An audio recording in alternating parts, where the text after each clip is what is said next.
Our speaker for this evening is top US astrologer Laura Nalbandian, who I had the pleasure of hearing at the 2019 UK Astrological Association conference. Laura is one of the premier astrology teachers in Washington, as well as an internationally popular conference speaker. Laura also runs NORWAC, the Northwest Astrological Conference. Laura is an evolutionary astrologer, having studied in the 1980s with the founder of evolutionary astrology, Jeffrey Green. And she has a thriving client practice where her focus is looking at the karmic and evolutionary issues in the chart and helping her clients to deal with and heal past life patterns. As Graham has said through my bio, I am an evolutionary astrologer. And hopefully through the description, you've kind of gained a bit of what that means. But if not, the very nature of evolutionary astrology, or you might hear EA astrology, is to attempt to understand the nature of the soul's intention in this incarnation. We don't, well, let me speak from the first person. I don't focus as much on the external world outside as I focus on the internal world inside. So in a way, I call myself an interior astrologer, looking to how the outer world is reflective of the interior consciousness and the interior patterns and psychology and complexes and so on. So everything that I talk about astrologically will come from that framework. And so in this way, obviously, natal retrogrades, we're going to talk about how those are framed within the context of evolutionary astrology and the soul's evolution. It's also really important to understand from, as it's from my perspective, that my intention is to break through the narratives of judgment of something being good or bad. I just had a client today who's been a client of mine for many, many years. And I must say, at least every reading, when he asks me, is that a bad thing?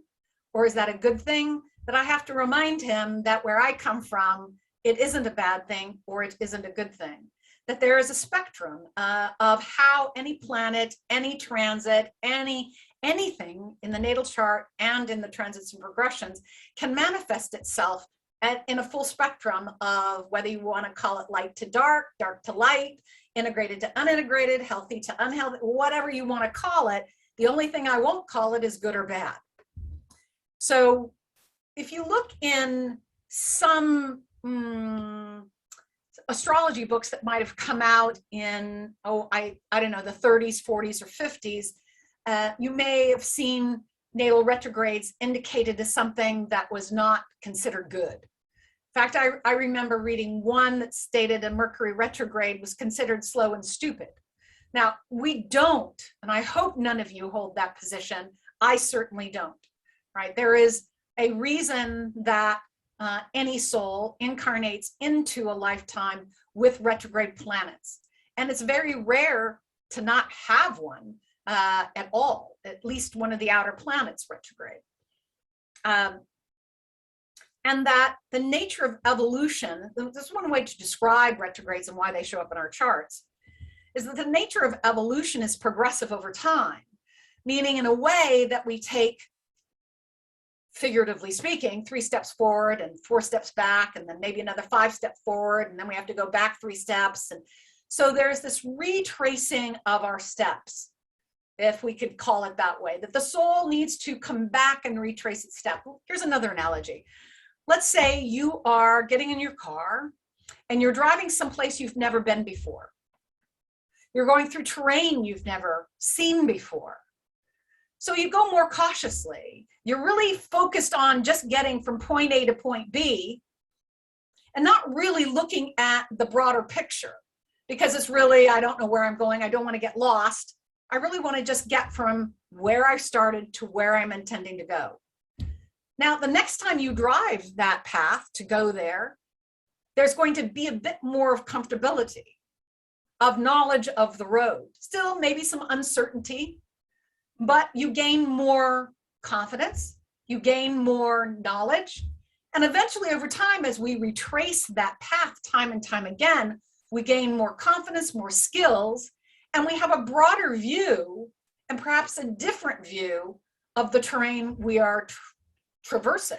And I don't know about you, time is very distorted in situations like that. The first time I drive someplace I've never been before, it seems like it takes forever, right? Because time is strange and dilated. Again, I'm so focused on not making a wrong turn, of getting there on time and so on and so forth, that time seems to slow down. And the next time I drive it, or even when I drive back home, the drive doesn't seem so long. So this retracing of our steps can be framed in many different analogies and ways of describing our ways of retracing our steps. But it's part of evolution. Evolution doesn't occur, in my opinion, in a straight line. It probably happens in a zigzaggy kind of way. Could be circular. At this point, it's basically an opinion or a belief or conjecture, and I'm good with that. So here are a list of rewords. Retrograde means to go back, backward, again and again. And you look at that word backward, and we in our Western linear mindset might associate backwards as something wrong. But it is to go back, to retrace. And all these rewords, these aren't the only ones. These are just the ones I pulled out of Webster's dictionary. But retrace, rebel, that's a really good word, because in evolutionary astrology, retrogrades take on what we consider a Uranian energy, meaning that if you think about all the planets moving along the ecliptic, happily going in one direction from the eastern horizon across the southern sky, setting in the western horizon, that all of a sudden we notice a planet is moving from west to east. So it is now going against the grain. It is going against the rest of everybody else and what they're doing. So there is a rebel quality. There is a rebelling. There is what we consider in evolutionary astrology also an individuation process, as we associate that with Uranus. The need to go your own way, to find your own way, to reclaim your own way. So retrace, rebel, reject.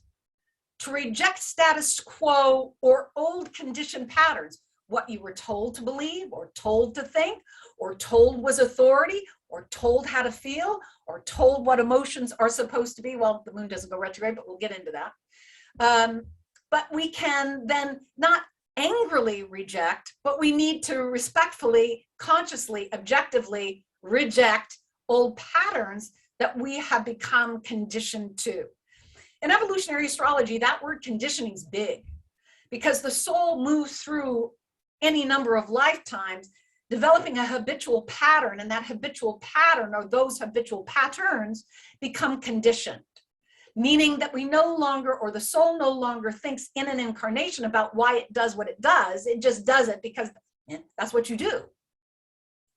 So again, to reject, at least to have in that sense of rejection, built in a healthy skepticism to a conditioned response or what is expected. So retrace, rebel, reject, reclaim. Reclaim's a great word. It's one I use a lot with retrogrades. It is probably my go-to word for me. To reclaim something, to take something back, to go back. It's like as if you've walked down a path and you were so busy paying attention to get down the path, you dropped your compass, or you dropped your map, or you dropped something that was vital and you didn't realize it. Of course, if you lost your compass, you might realize it. But let's just say you lost something vital that you needed and you didn't realize till later, and now you have to go back and pick it up. So there's a kind of reclaiming quality, to come back and reclaim something of your own. So to recognize, this can be a moment or a lifetime where a recognition of something one had not obviously recognized before, a talent or a pathology, a pattern, a complex, an attachment, a story, to recognize, to come to some kind of, oh, that is what that is. So reclaim, recognize, recollect, to remember, right? So recollect and remember, to go back and collect something, to go back and put something, to remember is to put something back together, right? So we are in the process of remembering, of recollecting, of recognizing and reclaiming. Another good one is rethink or reassess or reevaluate, depending on the planet. So if I'm thinking about Mercury, I might think, rethink. I might, with Venus, reevaluate. So there are a number of different ways to add that reword to a planet. There's another interesting word, resource, to resource something. We think of a resource as something we might have, but if we're going to resource something, to go back and find the source of it, right? That is a pretty fantastic way to use a retrograde. Reflect. There's a really good one too. Because if you have, say, let's say you have, just as an example, maybe you have Mercury in Aries retrograde. The story I could make around the Mercury retrograde in Aries without the rest of the chart is maybe historically for the soul didn't have any discernment, no filters to what came out of their mouth, that it was just thought and out the mouth, right? And reaction to that might not have been as kind to them, reaction from others, the arrogance that comes with thinking that what I think therefore is. And so in that way, the Mercury retrograde might need to reclaim their words, to taste them before they speak them, right? To reflect on the impact. That is in another thing that we do in evolutionary astrology is we look to the polarity point. What is a polarity point? It's the opposite sign of something.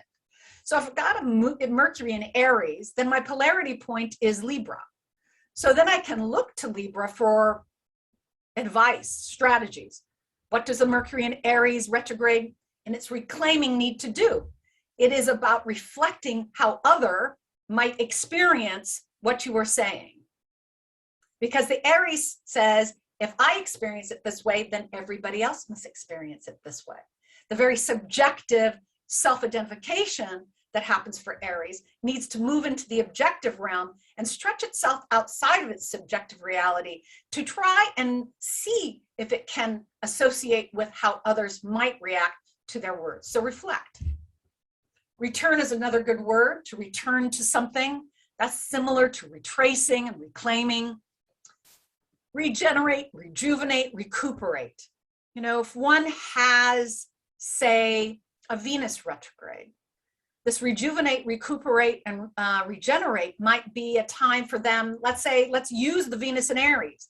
Again, the story with the Venus in Aries retrograde I could make, Venus in Aries retrograde, I can make is again, historically for the soul of just putting their feelings and needs out there and rushing out into the world, and they value freedom and exploration and all those things, but overriding their adrenals, that Mars ruled adrenals, wearing themselves out without really any limits. So Venus retrograde might need to retreat, pull back, reevaluate, regenerate, recuperate, and regenerate, rejuvenate, and recuperate. So refine is another good word, particularly if you're dealing with fire signs or air signs that need to refine because they tend to be young and out there in the world. Repetition's an interesting word. I'm not sure why I put it there. Repetition. To repeat something, I suppose, is where we are with repetition. To repeat, to come back and redo, and to, in that process of redoing time and time again, there's a refining of the process, and there's a centering and anchoring of the process, an ownership that happens in that. Remind. It could be, again, with any retrograde, to pull back and remind ourselves of something, to remind, to recall back to mind, or recall and recenter ourselves. There's another good word, recenter. Remind, reform, reconsider, recover. And you can go to your dictionary, you can go to the internet, you can go to a thesaurus, you can look up all kinds of rewords and just give yourself some meditative, mindful space to think about how then this could apply to a planet retrograde. All right. Now, in this lecture, I'm going to really focus on the inner planets, all right, from Saturn, so Mercury through Saturn, right? We don't have time to cover the others. I'm not as focused on Uranus, Neptune, and Pluto, and even Chiron retrograde. They are retrograde a considerable amount of the time through the year, and how I see them in a natal chart is by generational dynamics. That is not always the case with my esteemed colleagues in my field, but I am who I am, and okay. So let's talk about the retrograde cycles for inner planets. Some of you may already know this, some of you may not. So here it is for you. Mercury retrogrades every 4 months for approximately 21 days. Venus goes retrograde every 19 months or so for 40 to 42 days. Our longest, the planet that goes retrograde the least and stays retrograde the longest is Mars. It is closest to us in orbit. So therefore there's a dynamic around that. So every 25 and a half months for 72 days. Jupiter is retrograde every 13 months for 121 days. That's a lot of time. And Saturn is retrograde every 12 months for 138 days. So what technically is a retrograde before I move on? Some of you may already know this, some of you may not. And as I said, it is, first of all, let me step back and say, we practice geocentric astrology. If you don't know what that means that we are standing on geocenter, we're standing on geo, the Earth, and we look out into our solar system, and the observable phenomena that we see is what we use. We know that the Earth does not, the sun does not rise. We are rotating in our movement. What appears to be that the sun rises in the east and sets in the west as it moves across the southern sky. So we know that the sun is the center of our solar system, but from an astrological point of view, because we stand on the Earth is the center, geocentric. So when we look out into the night sky, or when we're observing it with a microscope, so we can, or telescope, not a microscope, a telescope so that we can see the sky, periodically we will see a planet stop, it stations, and then we see it moving backwards along the ecliptic. And the ecliptic is the apparent path of the sun across the sky. And so we have mapped the constellations to the ecliptic, and the planets are above and below the ecliptic, and that's a lot of detail that some of you may already know, and some of you who don't, that's not what we're going to focus on. But nonetheless, this observable phenomena, particularly with Venus, Mars, Jupiter, and Saturn and the outer planets, it's like you come up to a stop sign, a stoplight, intersection, where two cars have met, they're going in the same direction. And as one car takes off, it goes faster, and the other car appears to go backwards. We know it's not going backwards, but it's the appearance of it going backwards that is relative to what we're doing. So actually with Venus and Mercury, because we are, they are not slower than us, it has to do with, as we look out into the sky and see Venus and the sun ostensibly going around, you know, that's as it approaches the sun, goes around the sun, comes back, and that's very simply, rudimentarily, probably at times inaccurately described. And I'm not an astronomer, so forgive me if I don't have the exact details of that. But nonetheless, when we deal with Mars, Jupiter, Saturn, Uranus, Neptune, and Pluto, including Chiron and the asteroids, we are moving faster than them. And so when we reach the point on the ecliptic where they are at, and we pass them, they look like they're going backwards. The outer planets invariably will go retrograde when they are opposed or near an opposition to the sun. All right, enough of the technique and the details. Y'all can probably Google search the mechanics of retrograde and probably get a better technical description of it. So I'll leave it to that. In the chat room, y'all can throw your rewords into the room. I won't look at them right at the moment, but you all can, if there are other rewords that you can think of, just throw them all into the chat room, because what you think of and what somebody else thinks of might be different, and it can stimulate your thoughts around that process. So let's talk about Mercury retrograde. So in this way, we're talking about reclaiming the voice, potentially the intuitive thinking, because, and the reason I say intuitive thinking, because, all right, so let me step back and say this. Mercury deals with the left brain. We all know that it's linear, it's logical, it is about 1 + 1 = 2. It's the rudiment dynamics of language and math. And so it is very left brain in its process. So it might seem interesting or weird that I have the intuitive thinking or intuitive thinking thrown up there without having, say, a water sign associated with it. But the reason, pardon me while I take a sip. The reason I have that is that often what you'll find with Mercury retrogrades, not every single time, but a lot. So you'll find these people needing to reclaim access to the right side of their brain. And so depending on the chart, this might be the case. Now, it also might be the case if somebody has a Mercury in Pisces retrograde and let's say Neptune's in the 3rd, and there's Neptune Mercury contacts, whatever it might be, that what they might be needing to do is to gain access to the left brain.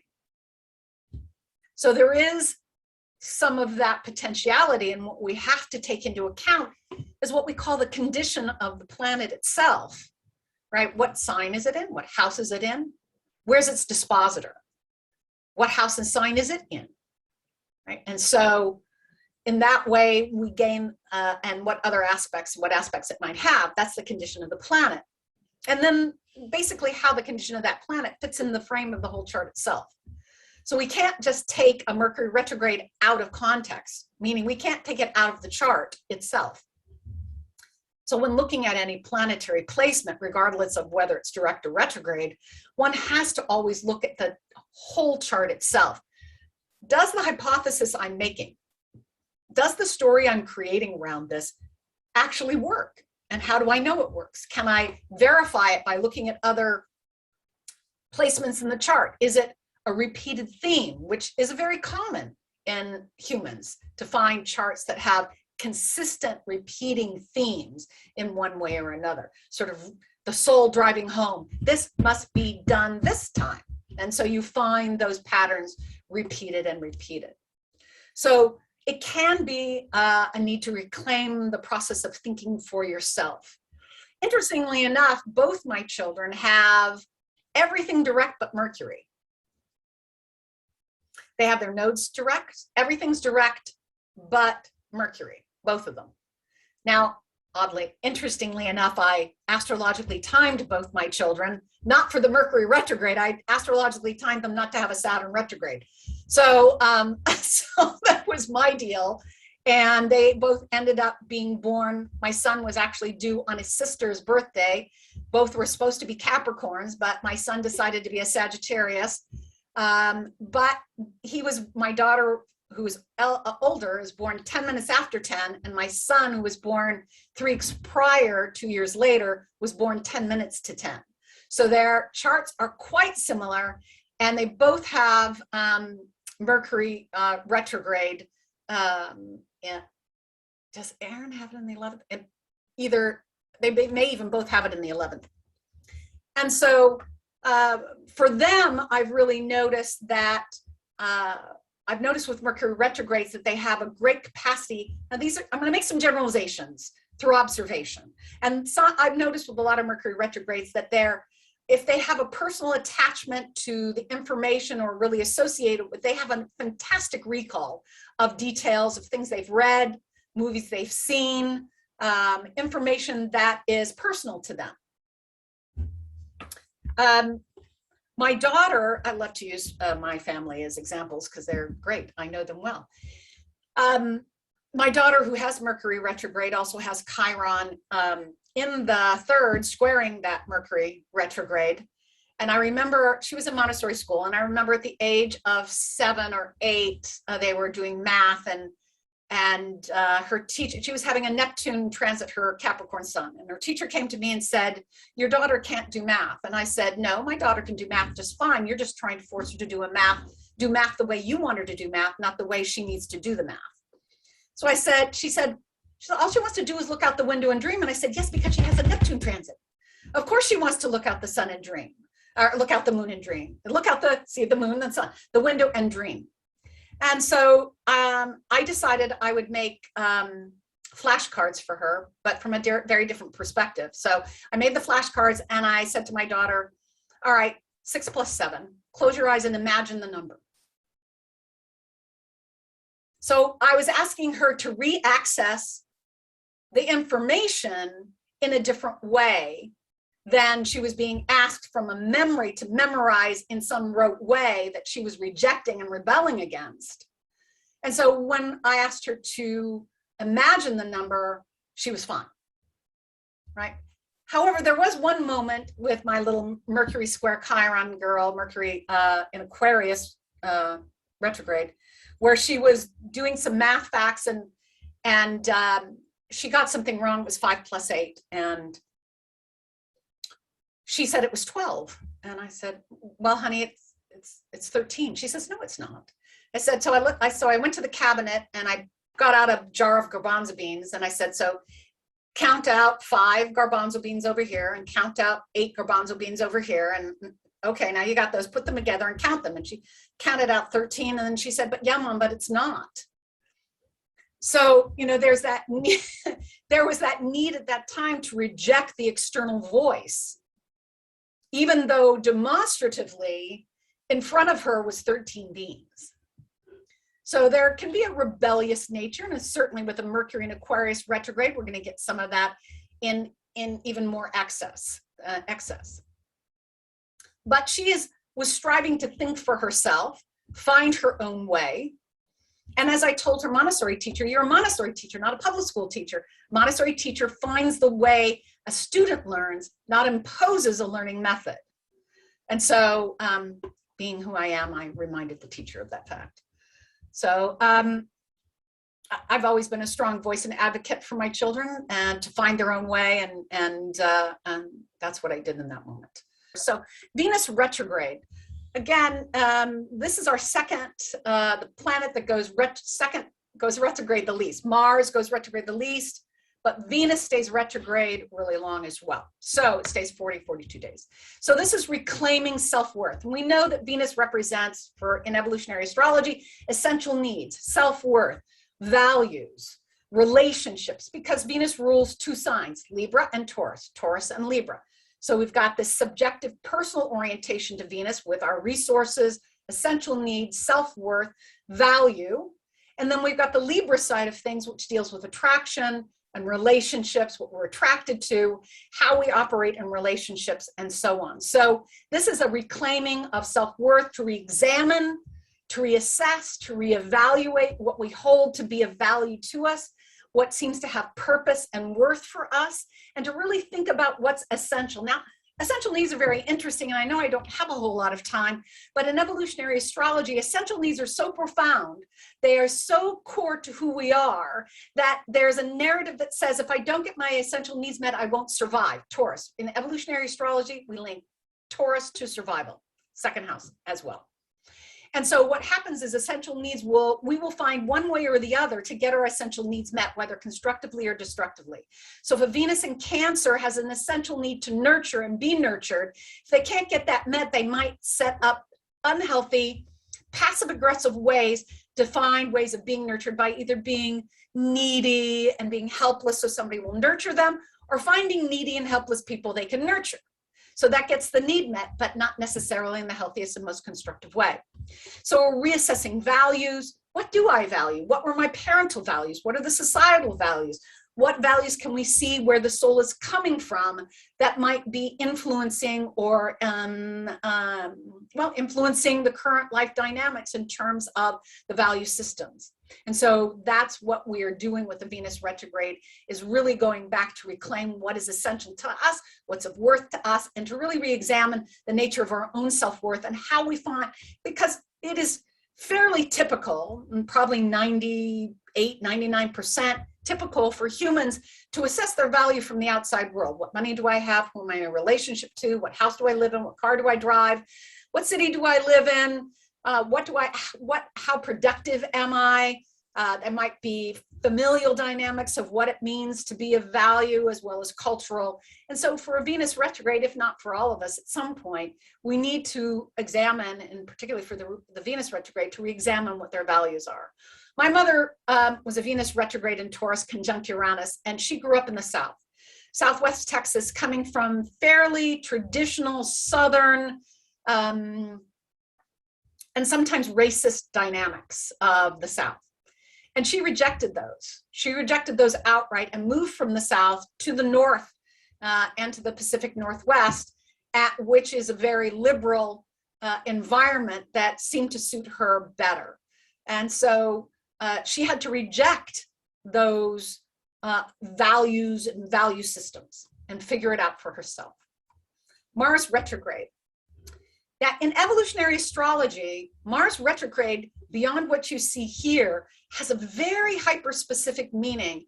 And I have found this plays at a top 99 to 100% accuracy in interpreting Mars retrograde. And it goes like this.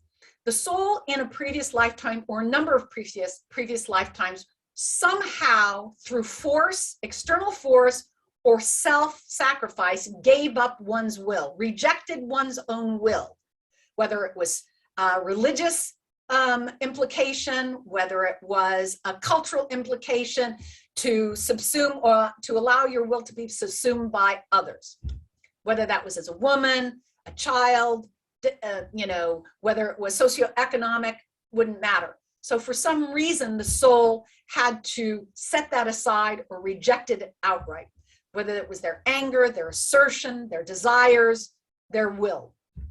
In this lifetime, coming in with a Mars retrograde, the nature of the soul chooses a family dynamic or an environment where one or more of the adults in the environment is a very strong-willed individual who has a clear and what feels like to the Mars retrograde, an oppressive sense of what they must do and how they must act.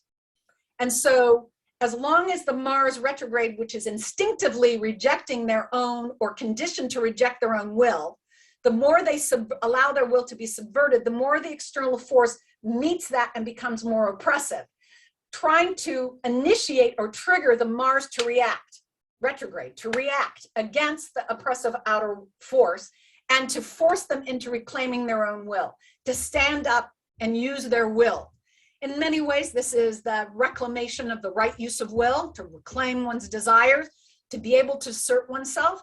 Now, if we have past patterns of rage or past patterns of random extreme action, unchecked, unimpeded will, we also might get a Mars retrograde. But that first scenario shows up a lot.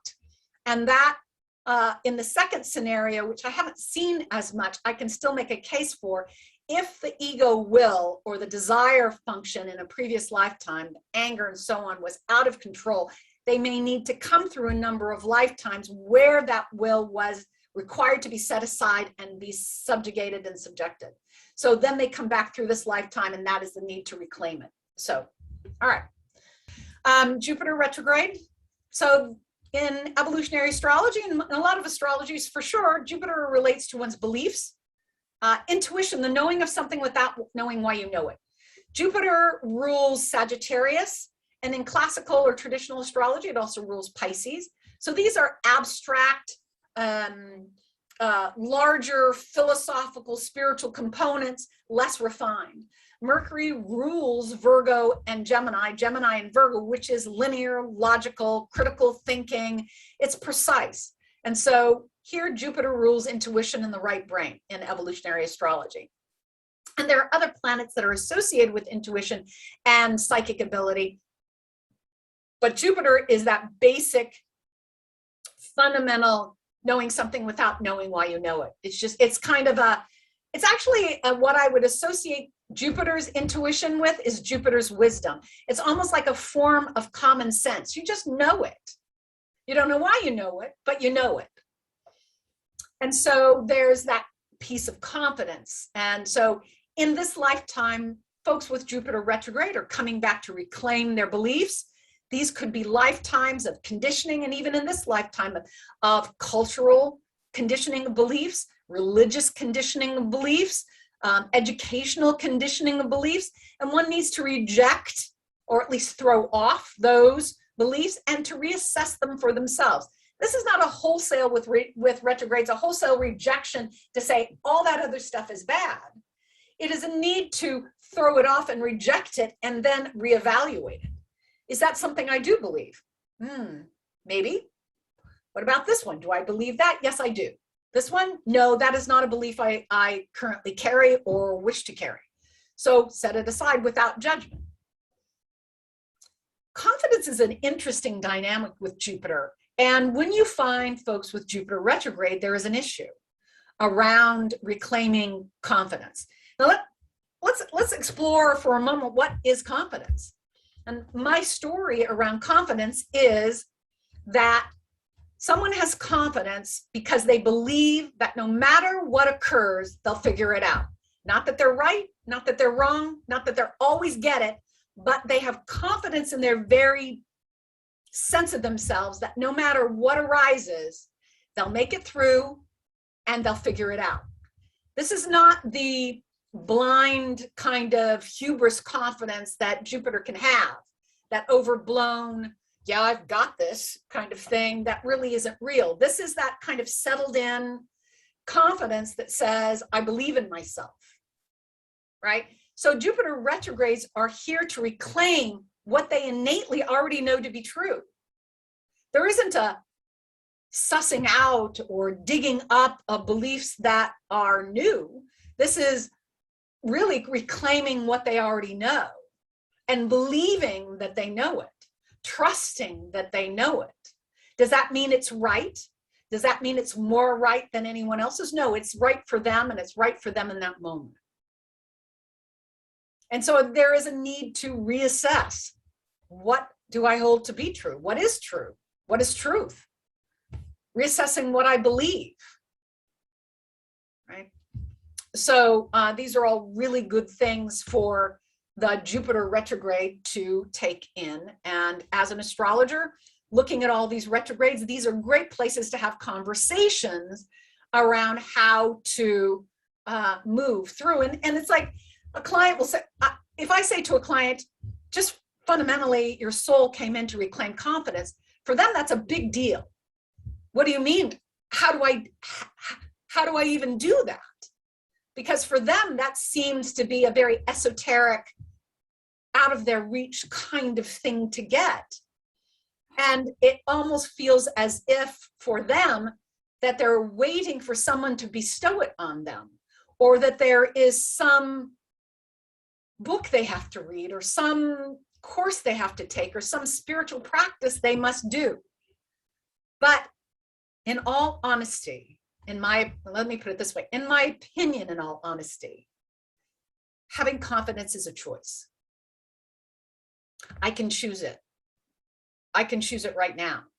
I can choose to believe in myself, because there's no one that's ever going to be able to bestow that on me. Oh, you should believe in yourself. Here, let me give you that. If I don't believe it, no amount of people on the planet are going to be able to give it to me. One of my primary mantras in life, there is no external solution to an internal problem. There is no external solution to an internal problem. If the problem appears to be lack of confidence, there is no external solution to it. It will be something I will have to choose and to believe in myself. And it might be hard-won choices every day, every moment, to believe what I can do. Not blindly, not falsely, not arrogantly, but just believe. I remember the first time I did an astrology reading, I was 30. Full-on, full hour. I'd been doing little mini reading, 20-minute readings for 2 years prior to that. But a full-on, like real professional astrologer first reading. And I was in panic. I was 30 years old, just come through my Saturn return. I was like, what? I'm a Capricorn. So what the heck do I know? I'm 30. It seems like I was a kid, even though I was a mother. And I thought, what life experience do I have to impart to anyone? And I just remember sitting there reflecting, and it hit me. I get to choose. I get to choose to believe in myself right now. And I will either choose to believe in myself and move forward or not and pack it up right now. That's how clear it seemed to me. It was pack it up and go. Don't do this, because if you don't believe in yourself, it's not going to work. And so I chose in that moment to believe in myself. It wasn't that I was going to be right. It wasn't that I was going to be perfect. It was just that I was going to believe in myself. And that's the deal with Jupiter. All right, Saturn retrograde. So Saturn fulfills a lot of things. If you attended like Graham did, or get a chance to look at any of my Saturn material, Saturn's a pretty heavy planet with a lot of functions, a lot of things that it covers: authority, boundaries, discipline, responsibility, accountability. And in my lecture, I often detail accountability and responsibility and authority in a different way. Accountability is simply the ability to account for what is mine and what is not. That's the maturity of Saturn. Responsibility is simply the ability to respond. Now that I've accounted for what is mine and what is not mine, what response will I make? Maturity again. Authority is the ability to author my own reality. And I've often thought I should just change that word to authorability. So the ability to author your own reality, to choose what is so, what are the frame of your own reality. Now I can't choose to put my hand through the wall next to me without running up against the physical laws of, the laws of physical reality, and probably break my knuckles trying to put my hand through the wall. But I can choose other forms of my reality. And I can author what is real for me in terms of letting my fears, which is a Saturn function, let my fears author my world for me. So reclaiming authority is reclaiming your ability to author your own reality, to reclaim your boundaries in some way. And now some folks with the Saturn retrograde might have hyper developed boundaries that are walls and armor that protect them. So there is a need to reclaim boundaries in a more healthy way. So it doesn't mean just the lack of boundaries. It could, it could represent a hyperized barrier or boundary that is put up to the world. Reclaiming discipline. Oftentimes you find Saturn retrogrades rejecting authority outright. Now in my family, I have there's 4 of us. I'm one of 4 siblings. And out of 4 siblings, I'm the only one that has Saturn direct. And I watched my 3 other siblings fight with my parents and flout their authority and do things and always get caught because they were unconcerned for some reason. They wanted my parents somehow to know that they were flouting their authority. Now, not only do I have a sun in Capricorn, I have a Saturn in Capricorn, and it is also direct. I understood the nature of the rules, but that didn't mean I didn't break them. I just knew how to break them better. Meaning I was actually designated the good child who never got in trouble. That's because I was more clever than the others. I knew how the system worked. I knew that if I wanted to get what I wanted to get, that I had to know how the rules worked and how to work within that, even though I was working outside of it. I have Uranus on the ascendant in the 12th. It's pretty sneaky in some ways. But nonetheless, I knew how the system worked. They just rejected it. It's like Saturn retrogrades are like, who died and made you God? Who died and made you the boss? You aren't the boss of me. And so there is not only a rejection of external authority, there is by definition a rejection of their own authority, their own ability to author their own reality, because they're still caught up in others authoring for it because they're rejecting and rebelling against that external process. And so in the rejection of external authority, you often get those who are resistant to discipline because it smacks of social conditioning, parental expectations, societal expectations, even though they know in having the discipline of whatever, fill in the blank, it serves them better. So for me, working with Saturn retrogrades is working about reframing, relanguaging the whole process so they can in fact take ownership of it and not, as my mother would say, cut off their nose to spite their own face, right? Which is what a Saturn retrograde will do. And so reclaiming their ability to respond, responsibility. Now, what you often get with a Saturn retrograde are those souls who may have been blamed, shamed, scapegoated in prior lives, made responsible for others. And so they have what I might call an allergic reaction to being blamed and taking responsibility for others. You may find other Saturn retrogrades who are still caught in a loop of hyperized need to be responsible for others because they're so afraid of being blamed and made responsible that they continue the pattern. You might find along the continuum of evolution, for some of them, they've reached that point where it's like, I've had enough of this. I'm not stepping into any role of authority. I'm not taking any responsibility, not only for myself or not for anybody else, because I don't want to be blamed and I don't want to be made wrong. So reframing all the stories, reframing all the stories, Saturn retrograde, reframing the stories around those words and around those concepts really shifts the narrative so they can step into their Saturn versus reject it. I did pretty good. All right. So I still have a little bit of time. So let's go into some other ideas. Unless somebody has some questions. Were there any questions, Graham, that might be specific to any of these retrogrades, or any comments that might be interesting while I sip water? Well, we've had quite a few comments, Laura. Several people have noted the change of direction by progression of various planets. So they may have been born with a planet direct, but then it soon became retrograde, or vice versa. Very good point. Those are very key moments by progression for evolutionary astrologers. So instead of a soul coming back from the word go to reclaim something, if a planet, for instance, my progressed Mercury just went retrograde. So there's obviously, for the duration of 21 years, should I live 21 years from my age, that I am in the process of going back and rethinking some old positions, some old dynamic, old stories, looking at ways of communicating, ways that I've not communicated well, whatever it might be, right?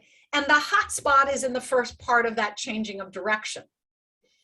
And when you find a planet that goes direct by progression, it can show within a lifetime where the soul has actually completed the retrograde process, as now moving direct out into a new experience. Hopefully that helps and answers that question. Can I just give a little addendum to that, Sure. Laura? I was thinking when I saw those comments that when I was 18, my Jupiter, which is retrograde, it changed direction. And as you were talking about Jupiter, I was really thinking back to that time and remembering how I really went through a process of reevaluating all my beliefs, all the social and familial beliefs that had been handed to me, and just kind of going through them one by one, just like you said. Yeah. And then I made a link with the fact that it was changing direction at that age. Exactly. Excellent. Excellent observation. And these are the things we can do. We can go back and look at our chart in those moments when planets change direction by progression. And if you have a decent memory for the past, which I don't most often, then you can go back and take a look and see if you can remember where you were and what you were doing. Let's talk about when dispositors and rulers are retrograde, because this is important in evolutionary astrology, and I actually think it should be important for everybody. I'm going to assume everyone knows what a dispositor is, yet at the same time, in case there is someone here who does not know what a dispositor is, a dispositor right down here is a planet that rules the sign of another planet. So if you have a planet in Aries, doesn't matter what planet it is, the dispositor is Mars. If you have a planet in Gemini, no matter the planet, the dispositor is Mercury, right? When we look at the dispositor in association with the natal planet, we are looking at what its conditions are as well. So if I have Moon in Gemini in the 5th house, and it's ruled by Mercury in the 7th in Leo, I think that works. Then first I would delineate the moon by sign by house. And then I would add the delineation of the house placement of the dispositor and the sign the dispositor is in. I don't care at this point that it's Mercury, because Mercury is taken up by the fact that the planet's in Gemini. Right, so Mercury disappears, and the condition of Mercury, its house placement, its sign, and in fact, its aspects will reflect back to the interpretation of the natal planet. Is that planet intercepted? And in this case, is that planet that disposes your moon or your sun, which cannot go retrograde, is the ruler of those, one of those two luminaries, retrograde?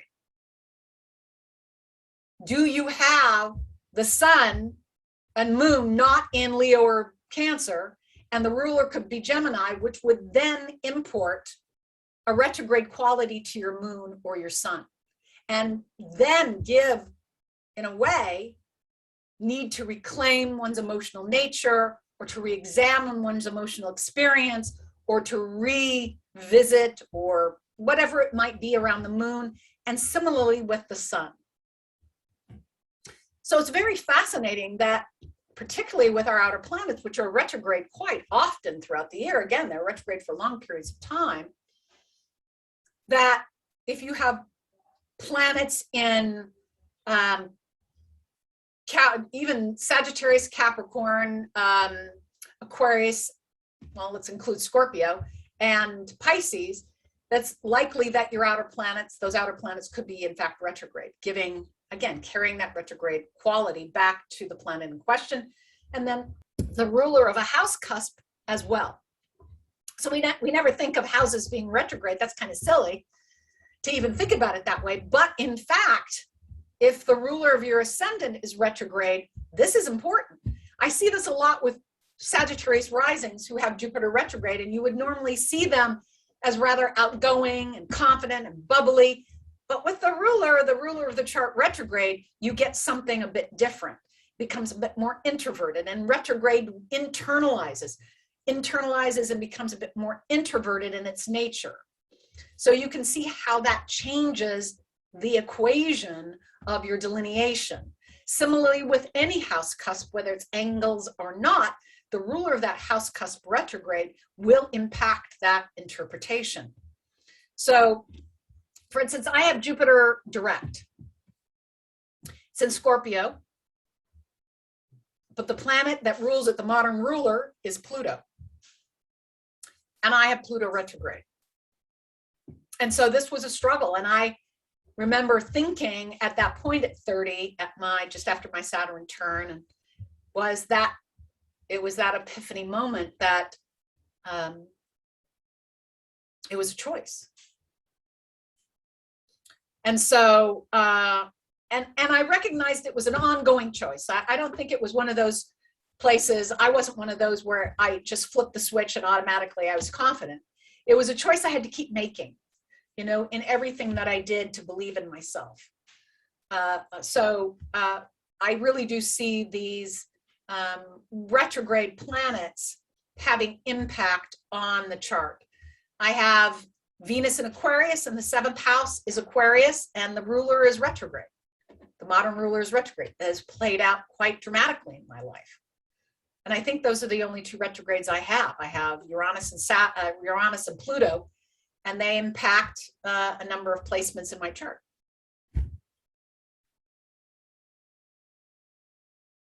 All right, so some of you may know what a shadow period is for a retrograde, and we mostly use this for Mercury. I'm not sure that I know anyone who uses it for slower moving planets, because if you use a shadow period for slower moving planets, it would never be out of retrograde. As it is, if you include the shadow period of Mercury, it gets kind of a little demoralizing if you struggle through Mercury retrogrades, because Mercury ends up being de facto retrograde much longer than you think. Remember, I said that Mercury goes retrograde 21 days. So as an example, I've got here what represents the shadow period. Mercury went retrograde September 26th. That's Pacific time. That's where I live, at 25:28 Libra. And then it went direct on October 18th at 10 Libra. So we can see that it went back a little more than 15 degrees.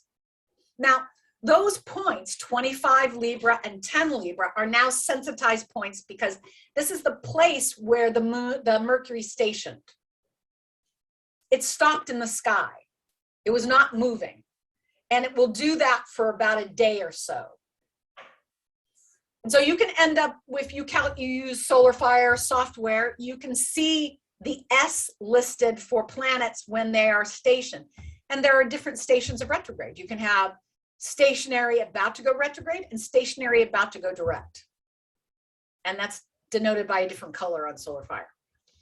Nonetheless, so as we go on here, so when Mercury first reached 10 Libra, so this is before September 26th when it went retrograde, it was actually September 6th when Mercury first reached 10 Libra. Now this is considered the beginning of the shadow period of the Mercury retrograde. This is where, as of September 6th, this last September 6th, the whispers of the Mercury retrograde start to come into effect. Now, I bought a house under a Mercury shadow. It was struggle over time, but after a while, that investment in that property paid off. But I seriously questioned later whether that was going to be the case and whether I regretted. And there were moments where I regretted it. And that's the thing about a retrograde. When you're doing something under a retrograde by transit, once you get on the other side of it, you're like, really, why did I do that? There can be regret. There's a good reword, regret. So then the Mercury goes through its retrograde cycle. It retrogrades from September 26th. It retrograded from September 26th to October 18th. And then in order to get out of the shadow on the other side, Mercury must reach back to 25 degrees. It must make it to 25 degrees because remember, Mercury went to 25 degrees, went back to 10. Now it's got to recover itself and come back to its original point where it started to go retrograde. And that was November 2nd, just a couple of days ago. So on November 2nd, Mercury cleared the shadow. All right, so I'm done. Okay, great. Thank you, Laura. Thank you. Nothing That's like really a Mercury interesting. Capricorn to delineate its doneness.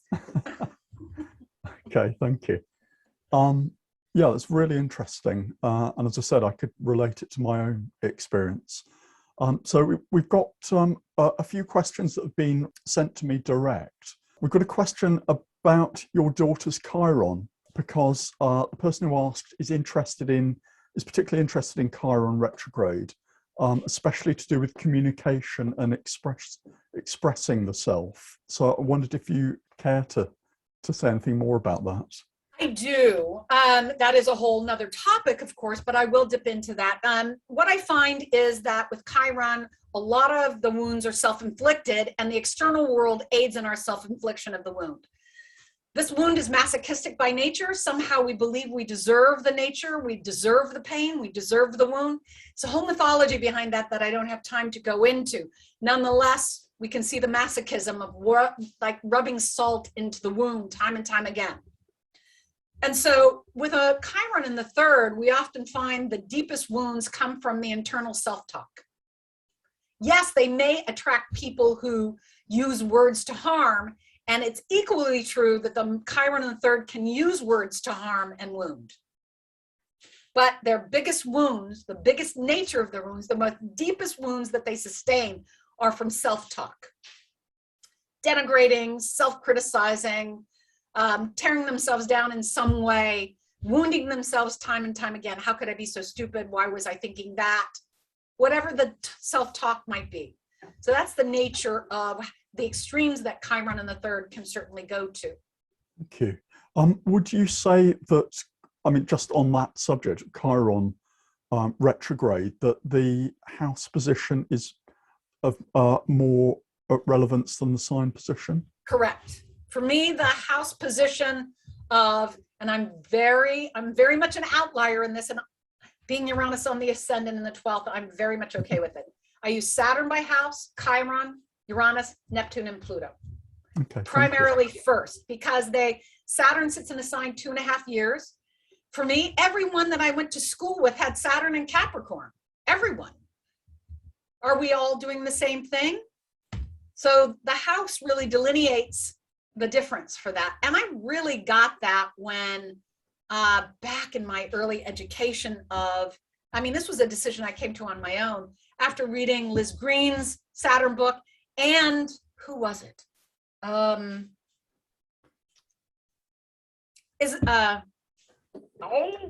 So modern astrologer, in my brain, I want to say Lois Rodden, and it wasn't.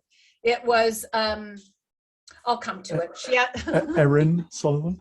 No, older than that. For fiddlesticks. I'll think of it. Okay. When I'm not trying to think of it. You'll recall it soon. It was an eye-opener for me when I read Saturn in the 5th. It was just like, big lights and bells and whistles went off. It was like, yep. Because when I read Saturn in Cancer, it was like, meh, okay.